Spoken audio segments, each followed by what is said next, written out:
அண்ணாமலை குடும்பம்.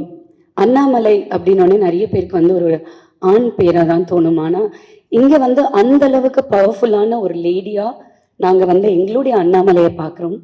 இங்க அண்ணாமலை அப்படின்னு சொல்லும்போதே அவளே ஒரு பெரிய மலடா, சுமதாங்கிடா அப்படிங்கிறது அந்த டைட்டில்லையே வந்துடுது.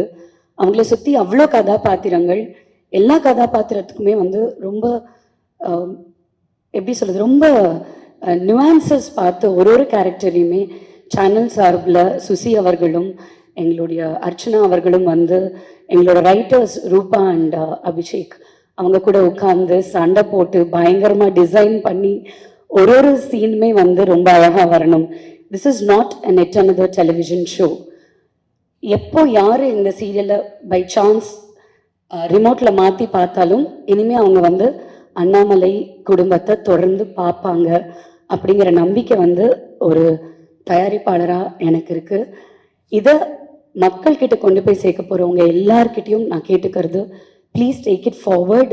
இந்த மாதிரி தொடர்கள், இந்த மாதிரி கதைகள் நிறைய வரணும். கூட்டு குடும்பத்தை பற்றியாக இருக்கட்டும், ஒருத்தருக்கு ஒருத்தர் விட்டு கொடுக்கறத பற்றியாக இருக்கட்டும், இதெல்லாமே வந்து இன்னைக்கு காலகட்டத்தில் நிறைய மாறிடுச்சு, நம்ம எல்லாருக்கும் தெரியும்.